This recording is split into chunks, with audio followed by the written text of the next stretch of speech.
მეორე მსოფლიო ომის დასრულების შემდეგ გაჩნდა საჭიროება იმისა, რომ მსოფლიო მასშტაბით დიდი ყურადღება დათმობოდა განათლებას, კულტურასა და მეცნიერებაზე ზრუნვას. 1945 წელს შეიქმნა საერთაშორისო ორგანიზაცია იუნესკო, რომელშიც დღეს უკვე 200-მდე ქვეყანაა გაერთიანებული. მოგვიანებით ამ ორგანიზაციის ერთ-ერთი პრიორიტეტული პროგრამა გახდა არამატერიალური კულტურის ძეგლების დაცვა და მისი აღმოსხვა. რას ითვალისწინებს ეს პროგრამა? პროგრამა ითვალისწინებს მსოფლიოში გაფანტული უძვირფასესი საუნჯის მხედველობაში მაგ ყველა არამატერიალური კულტურის ძეგლების სათანადო დაცვას, მის აღწერას, მის კონსერვაციას და მის შემდგომ, ასე ვთქვათ, განვითარებას. ხშირად იძლევა ხოლმე შეკითხვას, რა არის ეს არამატერიალური კულტურა? ეს არის ის კულტურა, რომლის დაფიქსირება, რომლის ჩაწერა, რომლის ტირაჟირება ჩვეულებრივი წესით არ ხდება. კერძოდ, აი მაგალითად, სახალხო დღესასწაულები ტრადიციულად ზოგიერთ ქვეყანაში, ზოგიერთი მითი, რომლითაც ბევრი ქვეყანაა ცნობილი და მათ შორის პატარა ერები. მაგალითად, სახალხო სანახაოები ტრადიციულად მოყვებულ ბევრ ქვეყანას, მაგრამ მისი დაფიქსირება რაღაცა გარემოების გამო ვერ მოხდა. სიმღერები, სახალხო სიმღერები, ხალხური სიმღერები. ამიტომ, როდესაც ეს პროექტი გამოცხადდა, ძალიან ბევრი ქვეყანა გამოეხმაურა ამ პროექტს, ჩვენ და გასაკვირად. მინდა გითხრათ, რომ 100-ზე მეტი პროექტი შემოვიდა ამასთან დაკავშირებით.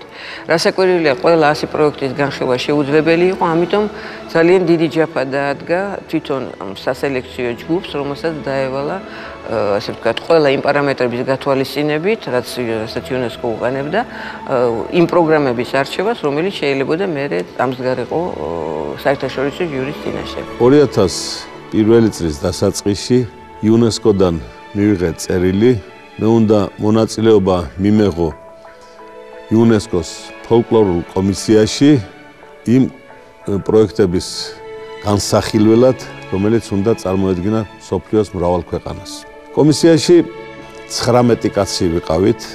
ეს 19 კაცი არ ვიცი როგორ იყო შერჩეული, ალბათ დამსახურების მიხედვით, მაგრამ უნდა ვთქვა, რომ იყვნენ სხვადასხვა ქვეყნიდან გამოჩენილი ეთნომუსიკოლოგები.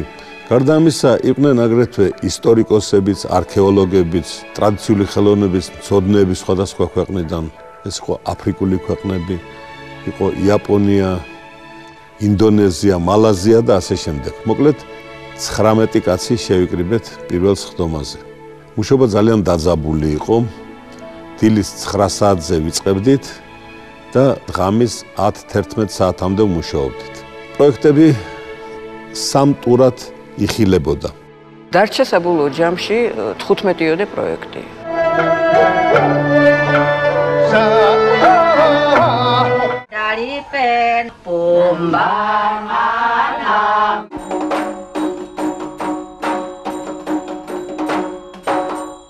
საქართველოს კულტურის სამინისტრომ 2000 წელს იუნესკოსაგან მიიღო წერილი, სადაც ითხოვდნენ, რომ წარედგინათ იუნესკოში პროექტი ქართული პოლიფონიის შესახებ.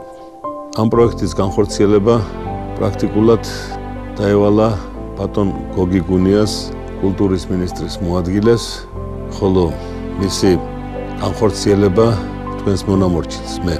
შევდექი მასალების შეგროვებას ქართული ხალხური სიმღერების შესახებ, ქართული პოლიფონიის შესახებ. ჩვენ მოახერხეთ შეგროვება უნიკალური სიმღერების და მათი შემსრულებლების მოწვევა. გადავიღეთ 10-ზე მეტი ქართული ხალხური სიმღერა სხვადასხვა კუთხის. ეს სიმღერები დავაფიქსირეთ კომპაქტურ დისკებზე და ვიდეო ფირზე. შემდეგ შევადგინეთ სათანადო ტექსტი, რომელშიც ქართული პოლიფონიის შესახებ იყო მოთხრობილი. ვალაპარაკეთ გამოჩენილ მუსიკოსებს, ასევე მომღერლებს, შემსრულებლებს. ვალაპარაკეთ ტრადიციის შესახებ, შესრულების მანერაზე და რამდენიმე თვის შემდეგ ეს პროექტი უკვე მზად იყო და ჩვენ გავაგზავნეთ იუნესკოში. იმ დროს საქართველოს ელჩი საფრანგეთში გახდათ ბატონი კოჩა ჩოგოვაძე, ხოლო მისი მოადგილე და ჩვენი წარმომადგენელი იუნესკოში იყო ქალბატონი ნათელა ლაღიძე. მათ ძალიან ბევრი გააკეთეს იმისთვის, რომ ქართული პროექტი ღირსეულად წარედგინათ იუნესკოში. რაც შეეხება ქალბატონ ნათელა ლაღიძეს, ის ძალიან მიღებული პიროვნება არის იუნესკოში, დღესაც უდიდეს პატივს სცემენ მას და ყოველთვის ჩემთან ერთად მოდიოდა, არკვევდა საკითხებს, რა იყო საჭირო ქართული პროექტისთვის დანამატი რამე ხო არ უნდა გამოგვეგზავნა მასალები და მართლაც შეიქმნა ასეთი პრობლემა, რომ საქართველოსთან დამატებითი მასალები უნდა წარმოდგენილიყო და ქალბატონმა ნათელამ მართლაც ძალიან დიდი წვლილი შეიტანა აი ამ მუშაობაში, რასაც ქართული პროექტის ღირსეული წარდგინება ჰქვია. მინდა გითხრათ, რომ ძალიან კარგად წარმოდგენილი პროექტი ჩამოვიდა პარიზში იუნესკოში. მაგრამ საჭირო იყო მისი გარკვეულად დამუშავება, იმიტომ რომ იუნესკოს მოთხოვნები და პარამეტრები ცოტა უფრო განსხვავდებოდნენ იმისგან, რაც ჩვენ მივიღეთ ადგილზე.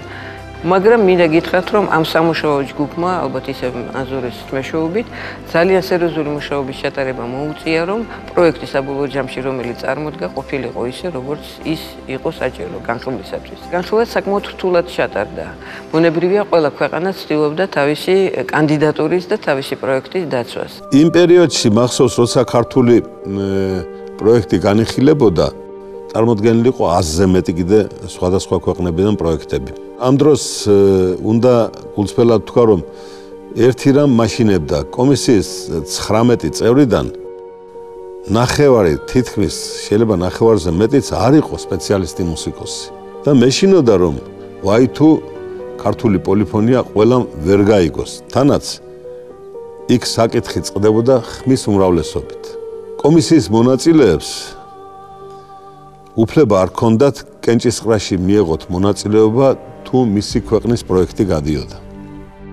ამჯერად ერთი ხმა კიდე დააკლდებოდა, მე იძულებული ვიყავი, რომ განხილვის დროს არ მიმეღო მონაწილეობა კენჭისყრაში. ანზური ძალიან ბევრ შეეცადა თავისი მოკარგული, ასე ვთქვათ, ქართულით.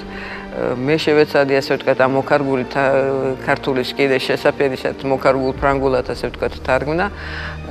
მაშინ გახდით იუნესკოში საქართველოს მუდმივი წარმომადგენლის მოადგილე. ბრძოლა იყო ძალიან დიდი თვითონ კულუარებში, იმიტომ რომ უნდა შეიგულო ბევრი ქვეყანა, რომელიც მერე მხარდაგიჭერს უკვე თვითონ არჩევნების დროს. თვითონ ანზური ძალიან ცდილობდა. მერე გახდა ის საერთაშორისო ჟურის წევრი და ბევრი უფლება არ ჰქონდა, მაგრამ იმდენად ადამიანური ხიბლი ჰქონდა თვითონ ურთიერთობის თვალსაზრისით, რომ ძალიან ბევრი, ესე ვთქვათ, სპეციალისტი და ექსპერტი, რომელიც იყო ჩამოსული, მარტო ამ ხიბლით ძალიან, ასე ვთქვათ, დიდი როლი ითამაშა ამ პროექტის საბოლოოდ, ასე ვთქვათ, გასვლაში. წინ დავიჭირე თადარიგი და წავიღე უნიკალური ფონოჩანაწერები. თან უხსნიდი კომისიის წევრებს შესვენების დროს ცხადია, თუ როგორია ქართული სიმღერები, როგორი პოლიფონია აქვს ქართველებს, რაოდენ განვითარებული პოლიფონია.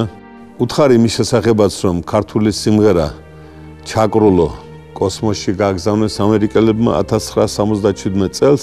მოკლედ რო ვთქვა, ძალიან დიდი აგიტაცია გავწიე, რომ ყველა მათგანისთვის მომესმენინებინა ქართული ფონოჩანაწერები. განსაკუთრებით მოეწონათ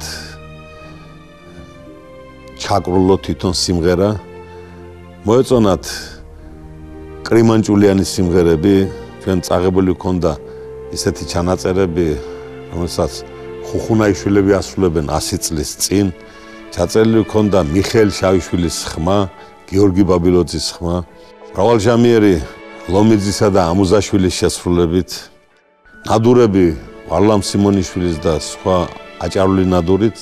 მოკლედ დიდი კოლექცია წავიღე და შესვენების დროს ან მუშაობის დამთავრების შემდეგ ვასმენინებდი დაინტერესებულ პიროვნებებს, კომისიის წევრებს. კენჭისყრა როცა შედგა, გულწრფელად გითხრა, ძალიან ნერვიულობდი. რასაკვირველია, ეს ყველაფერი ხდება კარის უკან, ჩვენ ამის შესახებ არ ვიცით, ბუნებრივია ნერვიულობ, დგევართ კარის უკან. თანაც ხმის უფლება არ მქონდა, ცოტა ხანს გამოვედი გარეთ, გულმა არ გამიძლო, ისევ შევედი კუთხეში დავჯექი.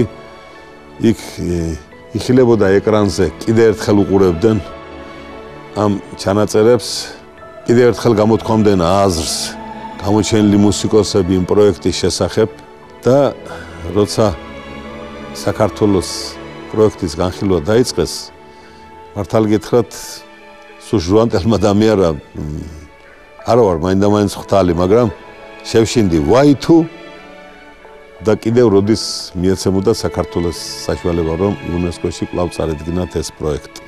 როცა კენჭისყრაზე დადგა საკითხი მესამე ტურში, რომელ პროექტს უნდა გაიმარჯვა, კუთხეში ვიჯექი კონჯულს იქით მახსოვს კარგად სიბნელეში და კარგად ხედავდი რა ხდებოდა.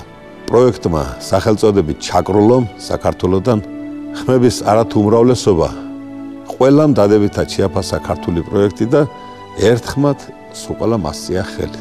ჩემზე ბედნიერი წუთში არავინ არ იყო.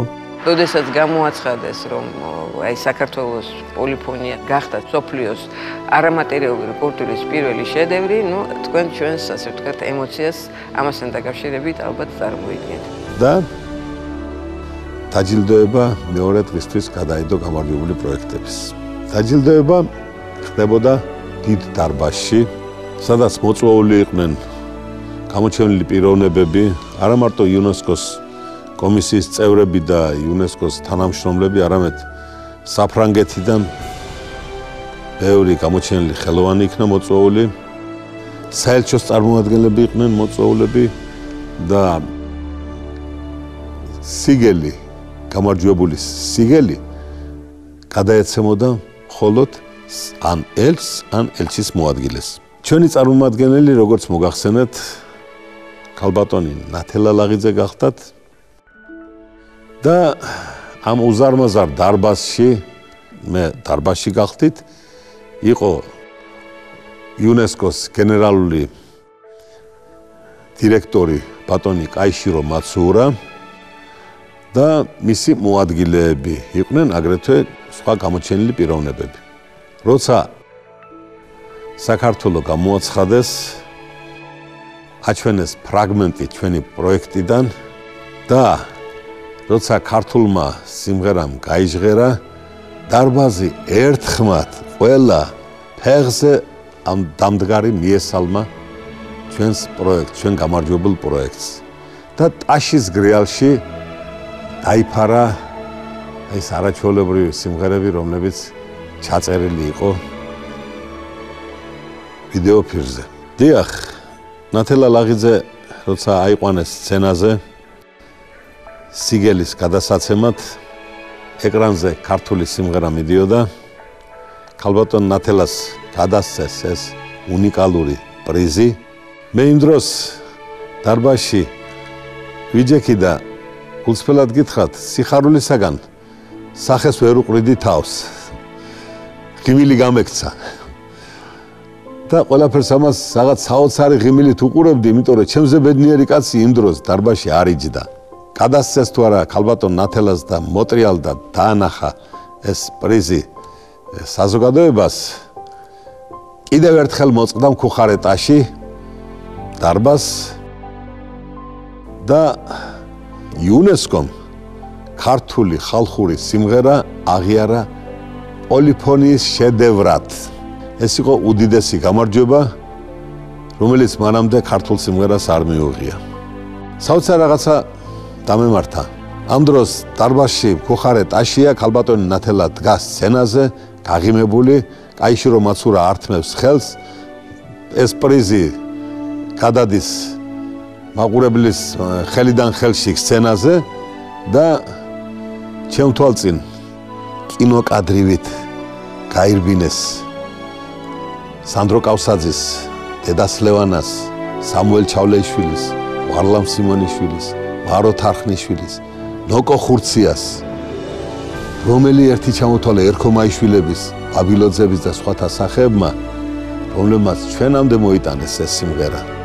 მათი ცოდნენ, რომ ოდესღაც მსოფლიო დაინტერესდებოდა ქართული სიმღერით და აღიარებდა მას. ეს მათ ღმად წამდათ, მაგრამ ისინი ვერ მოესწრნენ და მე მათი შთამომავალი მოესწარი ქართული სიმღერის აი ასეთ აღიარებას.